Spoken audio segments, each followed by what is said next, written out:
foule bi Farba Ngom drainé est-ce que xaaroon nga li ni mel bett na la et puis dañ waxoon ne fin de carrière politique bu génnee kaso lay doon ñii ne kaso daa yokk darajam lan nga ko ci jàngat ci ñaari. jàng dessin jàng ko dessin les couleurs yooyu jàng ko. jàng ko. les couleurs. waaw.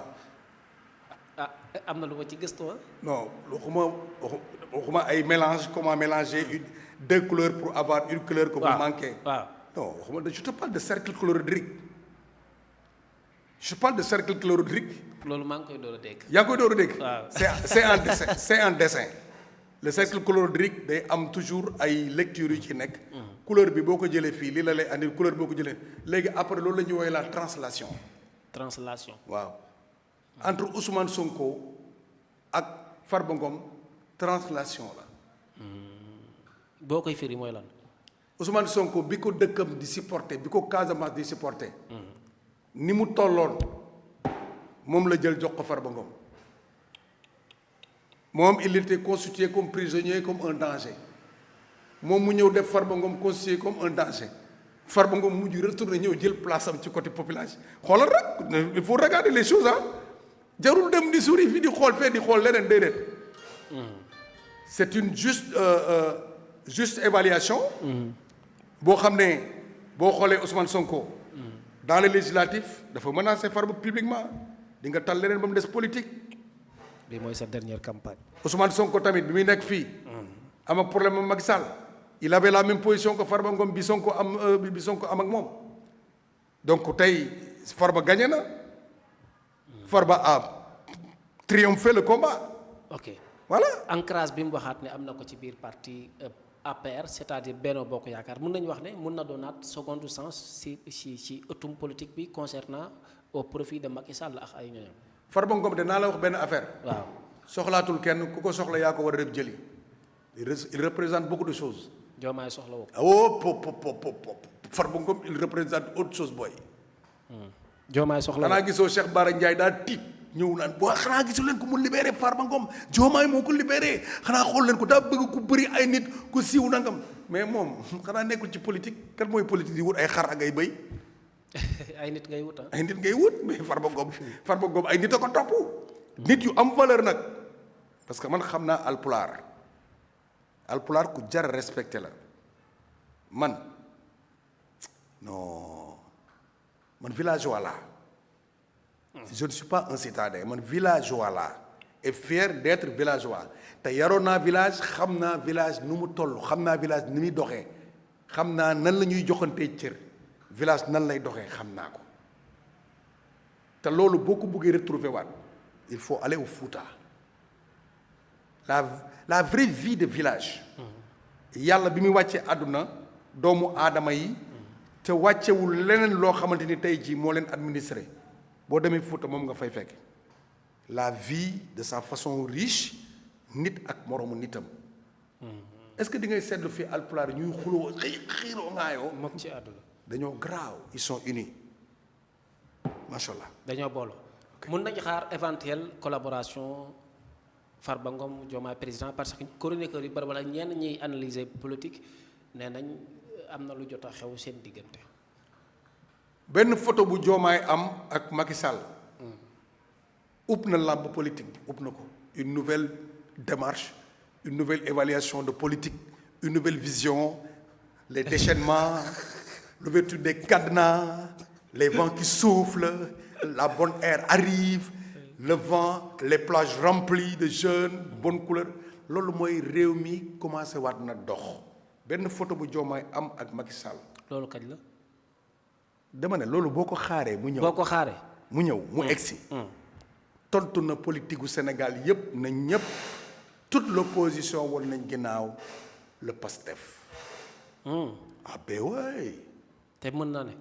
Macky Sall bu photo ak Diomaye ànd nañu Farba Ngom rejoindre te Farba bu ko Diomaye amee am na Macky Sall parce que Farba mooy Diomaye ak Macky Sall président lañ woon kee nekk secrétaire Nations Unies war a liggéey ak Sénégal ci Diomaye lay jaar Farba Ngom mooy andi prix bi. mën na ko dox. yow loolu am na bu yàgg.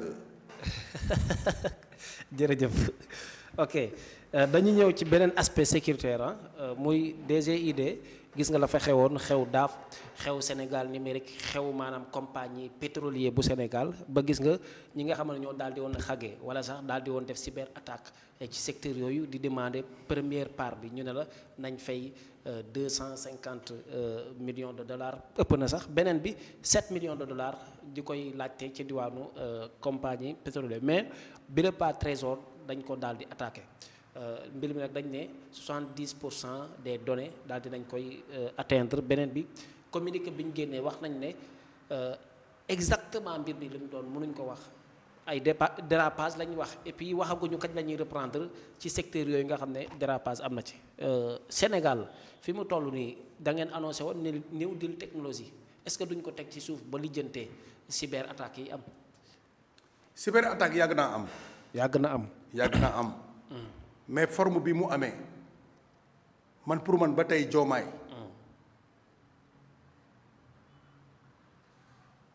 am na lu mu manqué ci équipe. am na lu mu manqué. gis nga man tey bi ma seetaanee le président de la cybercriminalité même en Afrique dem moo nekkoon TFM su ma nekkoon le chef d'État dama koy arrêté lu dama koy jàpp tëj ko. ngir lan. jël équipe am jàpp tëj déglu li ma lay wax technique de sécurité bu garaaw laa lay wax ils ne sont pas recrutés pour rien du tout ils sont recrutés pour la sécurité des données du pays ñu am data center teg si. Est-ce que xam nga ces gens d'arnaque fan lay commencer. si sa téléphone boobu ñu envoyé la benn message Wave comme un faux message de Wave ne la boo bësee ok bi après bës lien bi dugg fii foofu lay commencer loolu ñaata yoon nga ko dégg fii ci ay Orange Money nit wala ne wala Orange Money moo lay woo nangam soo duggalee code bi est-ce que xam nga yooyu la yooyu mooy dem ba dugg ci biir domaine boobu yooyu c'est des signaux c'est des xam nga les attaques de cyber là les hackers soo xoolee li koy andi la plupart dafa am ay cibles téléphone ordinateur mooy Android iPhone. tout ce qui est numérique daal. léegi foofu les mises à jour xanaa doone ma doo koy gis ci sa machine wala doo koy prévoir yow ci sa bopp ci say machine doo ko prévoir ci say serveur ak lépp. Pour protéger les données, il faut que chaque semaine, nous sauvions que dans des disques durs externes. C'est comme ça que travaillent les grands États. Mais nous, fan lañ wara nek ba lolu di len romb ci adina te amon na fi amaat fi war fi amaat mais ce n'est plus les gens qui font l'attaque mais c'est parce qu'il y a des gens qui sont incompétents c'est tout. te daa ëpp police recensé plus de 10 millions d'attaques ci 2024 bi. déggoo li ma wax dama ni. une équipe qui perd on la change. Il n'y a pas de solution gauche-droite. Le président de la République ne peut pas travailler à leur place. Le chef de brigade ne peut pas travailler à sa place. Le maçon qui est là ne peut pas remplacer le responsable des serveurs du Sénégal. Jusqu'à ce que chaque fois que ça se répète les mêmes manières. Il faudrait de la rigueur. Mais dans les grandes démocraties, ça se passe là-bas. États-Unis, d'Amérique, Asie, yep, dafay am. Mais il y a de ces manières que ça ne doit pas se répéter. Au moins, il y a des manières aussi qu'il faut prendre des décisions, il faut être dans le point d'être au top pour pouvoir gérer. Je koy dégg sax mu wax ba ne Assemblée nationale demoon na wax na ak El Malick affaire yooyu. Ce n'est pas là-bas le point. Man démb bi ma koy xool muy wax barki yàlla suba doon président foofu laay ñëw ñu jàpp ko. El Malick. déedéet le président bi géré. cybercriminalité bi noonu muy wax noonu. bu doon man maay président foofu laa koy fekk arrêté ko ne ko sax tu devais même pas sortir. parce que am na ay questions techniques yu ñu lay laaj publiquement sax ñi la koy def mën nañ nekk ci sa biir bureau ñi la koy def mën nañ bokk ci sa équipe ñi la koy def mën nañ fi liggéey ba jóge fi. Interne comme externe.